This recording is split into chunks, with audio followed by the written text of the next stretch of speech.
Thousands of primary schools in Britain are teaching controversial theories about race to children. Primary school students are being taught using American-style lessons and resources on white privilege, grounded in controversial critical race theory. British children as young as 5 are reportedly being taught using resources that state that white children are strongly biased in favour of, quote, whiteness compared to their Latinx, that is Latino, classmates.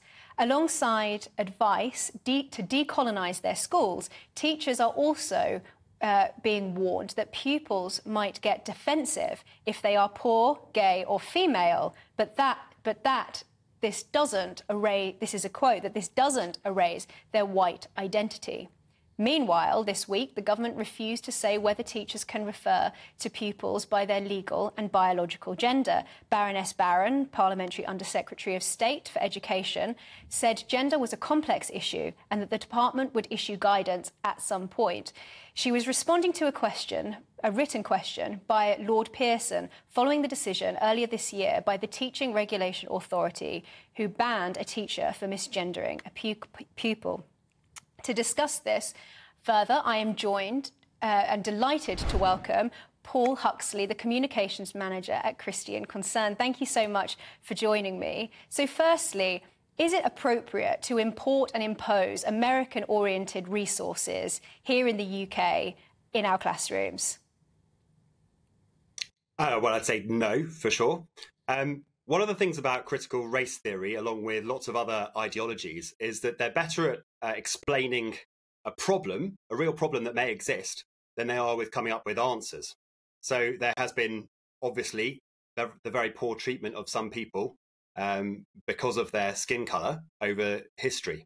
And people who advocate for critical race theory latch onto that, and then they provide their solutions. But their solutions tend to make the situation worse as far as I'm concerned. And they also refer to problems that are particularly strong in America and aren't quite relevant in the same way in the United Kingdom. So to import that stuff into England, Wales, Scotland, Northern Ireland, it just seems inappropriate to me. Race theory objectionable from a Christian perspective, or is it not? Well, the Bible's really clear that everyone is made in God's image. And so we're all equally valuable in God's eyes. We're made in God's image, male and female. That's the one distinction that it does make in the Bible between people.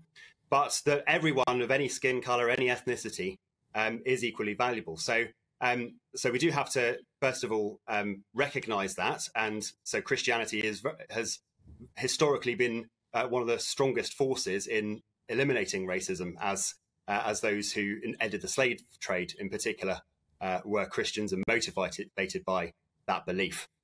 Is critical race theory ever appropriate in church schools, Christian schools? Well, no, because it's actually quite complicated to get to the bottom of critical race theory anyway. If you speak to most adults, many of the people listening to your show probably won't know in detail what critical race theory even means. In terms of detail, in terms of what these people mean by whiteness and these sorts of things, it's really quite complicated. And to teach that to 5-year-olds, to teach that to 11-year-olds, or 15-year-olds, people aren't ready to even get into that level of complexity, as far as I'm concerned, even to really discuss those issues, because there's a limit to how you can tell the difference between someone's skin color and what their culture is. Whiteness as more than skin color, but also a culture. It's really difficult to get your head around, and I really don't think that young children should be taught it. And just very briefly, we'd also like to get your thoughts on this question that's been asked to the DFE. Why is it important that teachers should be backed up by the state when it comes to referring to pupils by their biological gender rather than preferred pronouns, particularly in Christian schools? Well, that goes back to the case of Joshua Suckler, a Christian maths teacher who was supported by Christian Concern and the Christian Legal Centre. He somewhat accidentally referred to a biological female in his class as well done, girls, and this girl actually wanted to be known as a boy, and he ended up being banned by the Teaching Regulation Agency.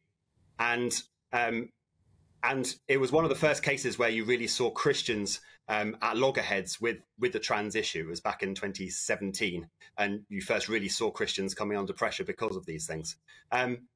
Fundamentally, truthful pronouns, what people really are, what their biological reality is, what their legal reality is when they're a child. They can't transition in the eyes of the law, truly.